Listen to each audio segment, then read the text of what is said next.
Tudo bem, gente? Tem um outro assunto que está me incomodando muito, tocando muito meu coração.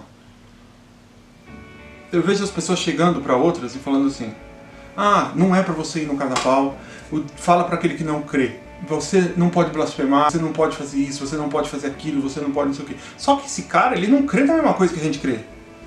O que você vai esperar de alguém que não crê no que você crê e que não tem o Espírito Santo?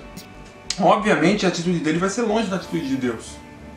Então, vamos supor que você chega pro cara e explica assim, ó, não adultera, para de adulterar, porque a sua esposa vai ficar mal por causa disso, você tem que se importar com ela, você tem que se importar com seus filhos, e ele entende isso. Ele entende isso e para de adulterar. Só que ele para de adulterar, se arrepende de ter adulterado, só que ele não recebeu o Espírito Santo. Então o que vai acontecer quando ele morrer? Ele agora é um cara que não adultera mais, ele vai para o inferno. O que acontece com as pessoas no mundo que fazem tudo certinho e não têm o Espírito Santo? Vão para o inferno.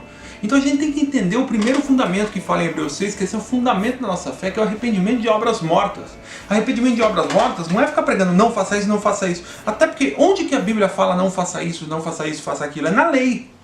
É na lei no Antigo Testamento. Isso é uma pregação da lei. Quando você prega a lei, você prega não faça, não faça, faça, não faça, não faça, faça. E a pessoa pode aprender, não faça, faça. Parece religioso, anda igual religioso, tem roupa de religioso, só não tem um coração transformado, não tem o Espírito Santo, vai morrer e vai para o inferno. Por isso que a Bíblia fala do joio e do trigo. Joio é parecido com o trigo.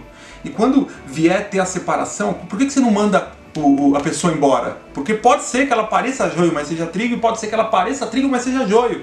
Então tem gente que faz tudo isso, anda que nem crente, fala que nem crente, se move que nem crente, faz tudo que nem crente, mas não é crente. E não tem o Espírito Santo. Então você tem que falar com ela do real arrependimento. Sabe qual é o real arrependimento? O real arrependimento é quando você olha para si mesmo e vê o pecado em você. Mas como assim? Como assim? Quando você olha para a pessoa e fala assim, ó, você não é tudo que você poderia ser.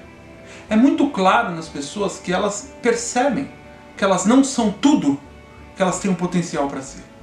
Elas percebem que elas tentam, muitas vezes, fazer o bem para os familiares, para as coisas, e elas não fazem. E é o que Paulo fala, né? O bem que quero fazer não faço, e o mal que quero fazer, esse faço.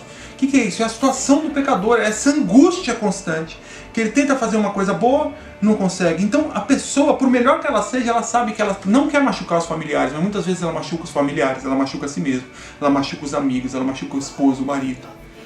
Ela percebe que ela, no trabalho, ela tem falhas, ela percebe que ela não é perfeita. Então, ela não alcança esse potencial, existe uma imperfeição nela. Ela vai ter dificuldade com relacionamentos. A questão da saúde é a mais palpável, porque é o seguinte, a gente fica doente, as pessoas ficam doentes, a gente está morrendo. E todo mundo sabe que está morrendo. Porque ó, a cada dia eu envelheço, eu estou mais velho, eu já fui bem mais novinho. A gente está morrendo todo dia. Não tem como negar que a morte bate a porta também. Então, a gente morre porque o nosso corpo é imperfeito, ele não é perfeito, ele sobrevive até um tempo. E aí quando você começa a olhar essas imperfeições, pô, tem um homem poder para se levar para o céu? Eu tenho o poder de me carregar para o céu? É claro que não. E aí você olha para a sua vida e fala, meu pai, eu não consigo fazer as coisas, eu tenho uma imperfeição, eu não consigo me carregar para o céu, eu não consigo me impedir de morrer. E aí você começa a olhar e pensar, meu Deus, tanto tempo eu achei que eu podia fazer a minha própria justiça e podia viver sem Deus. Esse é um pecado chamado soberba. Eu posso viver sem Deus e todo esse tempo que eu fiquei sem Deus eu perdi. Então, pai, eu me arrependo de toda uma vida sem Deus, que eu fiquei tão longe de ti, que eu poderia ter aproveitado contigo, que eu poderia ter vivido contigo. Mas eu me arrependo de toda uma vida sem ti. E agora eu quero uma vida contigo. Esse é o real arrependimento. É de entender que a sua justiça não é suficiente.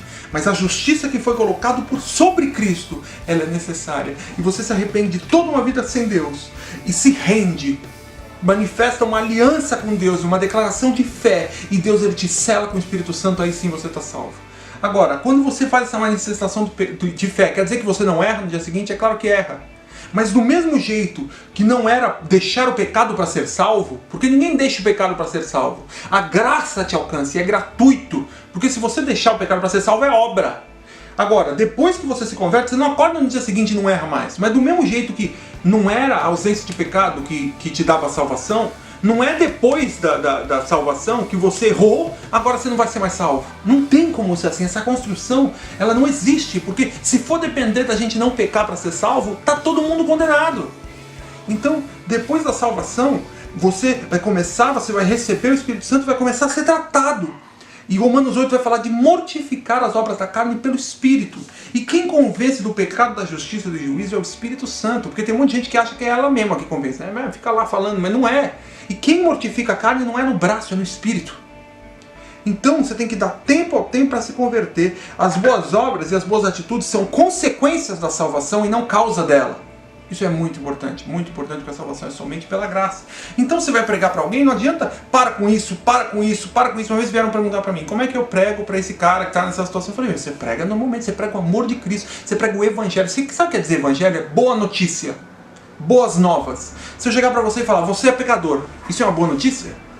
Não, isso não é o Evangelho. O Evangelho é, tá vendo esse corpo de pecado, tá vendo o pecado dentro de você? Jesus Cristo veio e levou tudo isso na cruz. Tá vendo tudo isso que eu estou falando? A sua imperfeição, a morte, as doenças, as dores, as feridas. Deus pegou tudo isso e colocou sobre ele. Isso é uma boa notícia, não é? Então esse é o Evangelho da graça, esse é o Evangelho que a gente tem que pregar, para que as pessoas creiam e recebam o Espírito Santo e depois elas vão começar a ser tratadas. Então a gente tem que pregar o Evangelho da forma que tem que ser pregada, que é o Evangelho da graça, mas a graça pregada da forma correta e verdadeira. Deus abençoe vocês, um grande abraço.